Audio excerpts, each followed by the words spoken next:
You know the illustration about the difference between an optimist and a pessimist? That they'll look at a glass of water and one will say it's half full and the other will say it's half empty. Whereas a scientist, of course, will know that it's always full, just half water and half air. Well, I have a similar problem for you.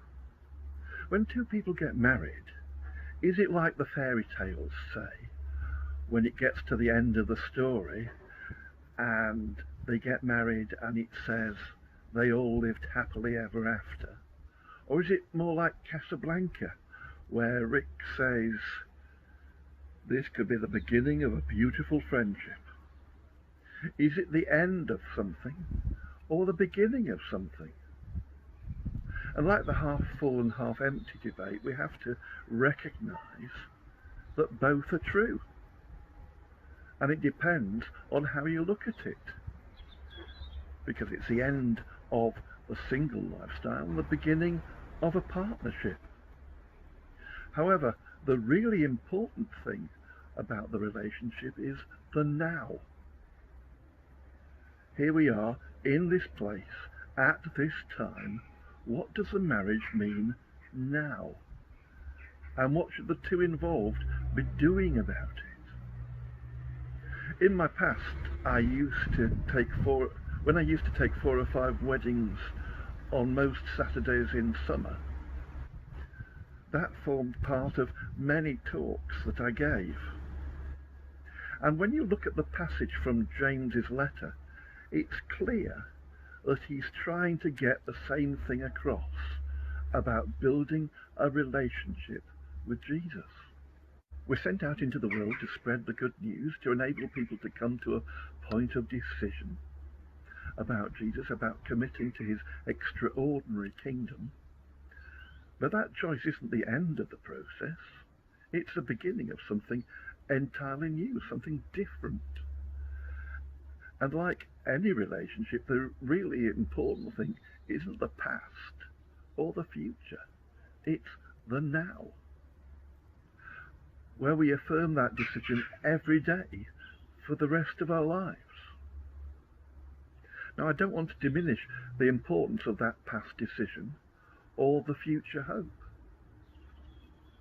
But we live in the now, right here, right now. What does that relationship with Jesus mean? James is pushing down on this. Not to live just relying on past choices or for some future hope. He is asking the question, what are you doing now?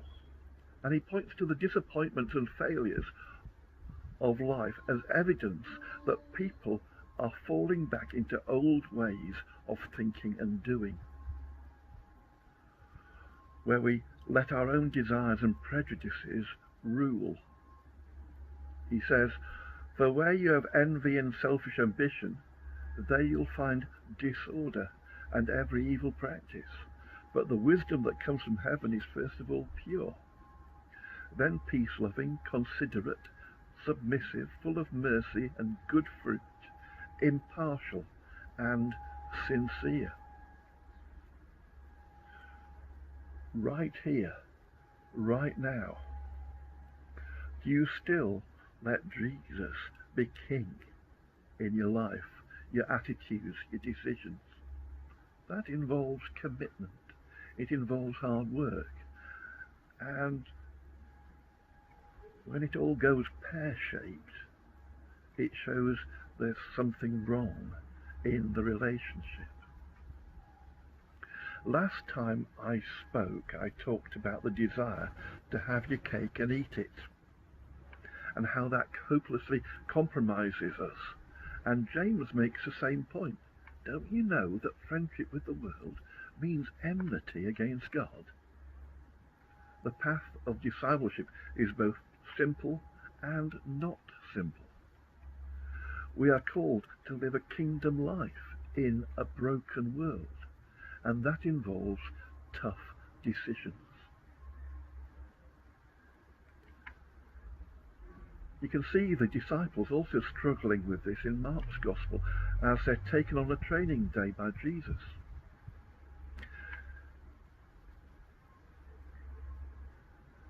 He knows he's walking towards the cross, and the time he takes to train his disciples is a vital part of enabling them to continue after his death. He recognizes the temptation of falling into old patterns, but the way he runs his kingdom is very different to the way the Romans, the Jewish hierarchy, and any other secular authority run theirs. Jesus begins his leadership team training day by reminding them about his agenda. He's told them this before, and he'll tell them it again. The Son of Man is going to be delivered into the hands of men. They'll kill him, and after 3 days he'll rise. But they still don't get it. The reality is that they won't really get it until it actually happens, until they see him hanging on that cross, until they meet him again in the upper room. And Mark tells us that they were afraid to ask about it. Why? It's not as if he hasn't mentioned it before, but they don't pursue it. Perhaps it's because they don't understand and yet feel like they should. Like that time when you were in the classroom and everyone was nodding in agreement, so you didn't put your hand up to say, I just don't get it. Or maybe it's something they don't want to face, don't want to understand because it conflicts with their own desires or raises too many fears. I think that perhaps that's more likely. It is so common when relationships go through hard times. How do you deal with news that you don't want to hear? Ignore? Deny? Claim it's fake news? Or just silence? We've become afraid of opening the box. I don't want to hear this. We end up avoiding communicating about the important things because we fear the consequences of the answer. But there is always that choice. The choice between talking things out rather than living with the fear and the uncertainty. And perhaps that's a better way to go. But the disciples then get into an argument about status. Who's the greatest is a normal question in wider society. From top trumps to Strictly Come Baking, our TVs are filled with programs about it. So it might seem quite normal to do the same thing with God's kingdom.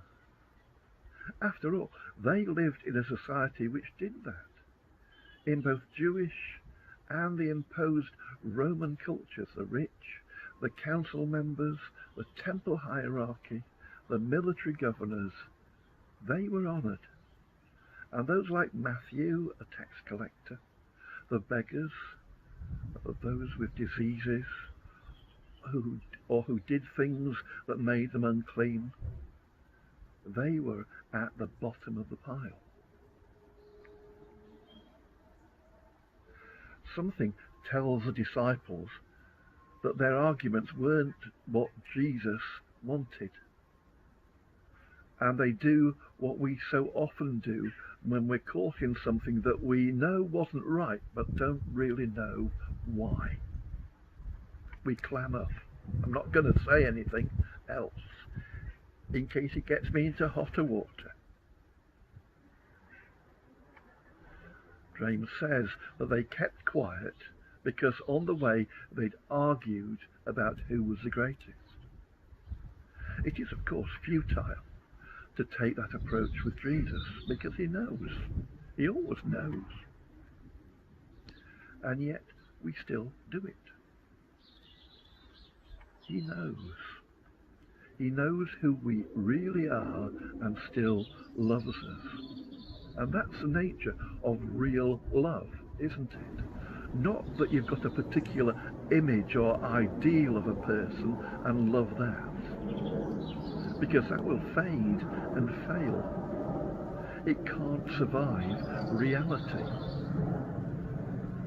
But when you recognize all their faults and weaknesses, accepting and loving them as they truly are,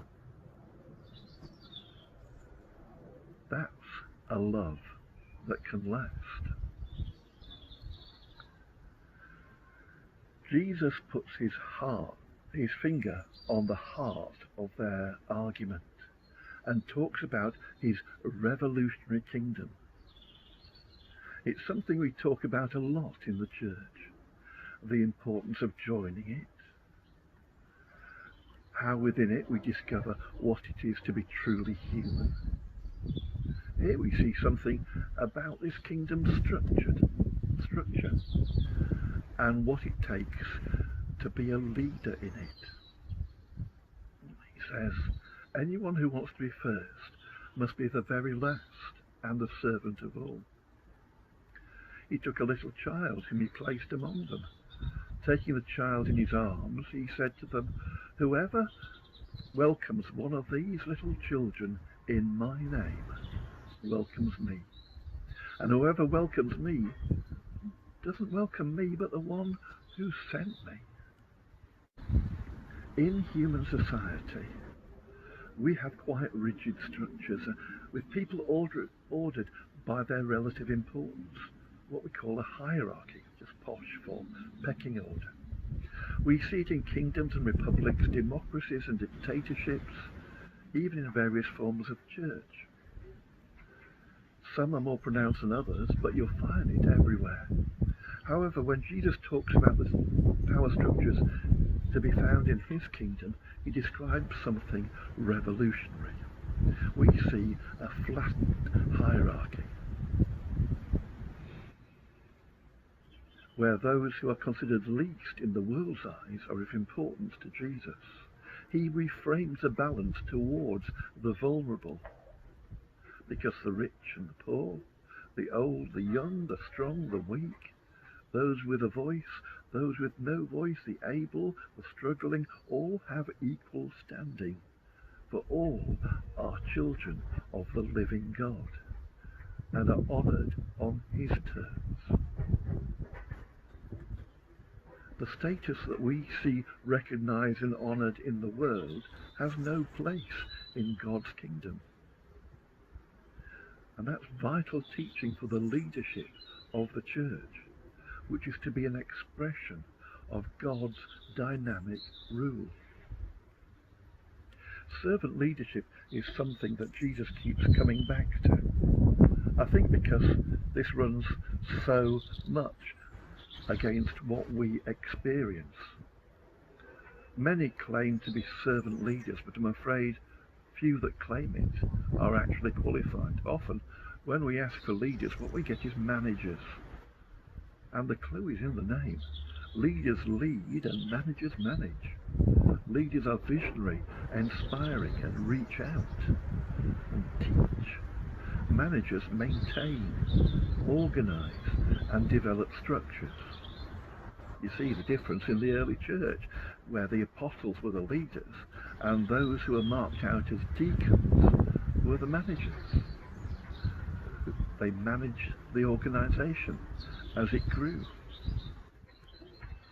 The style of leadership that Jesus was encouraging is very distinctive. Servant leaders may seem a contradiction in terms, but it isn't. It is Jesus' own style of leadership. Over the 3 years of his ministry, he modelled for them what servant leadership meant. It was a leadership marked by vision and commitment, but also love and compassion and insight. Servant leaders are those visionary movers and shakers who display the fruit of the Spirit in their lives and leadership, just as Jesus did. You know those fruit: love and joy and peace, patience, kindness and goodness, faithfulness, gentleness and self-control. So, if you were to measure yourself against those fruit, where would you stand? I think that most of us would struggle. I know I would. But the marvellous thing about discipleship, and what the followers of Jesus were finding, is that as we continue our walk with Jesus, the servant king, he builds those fruit into us by the power of his Spirit. Running the race means growing in grace, that more and more we can live those kingdom lives in a broken world. Amen.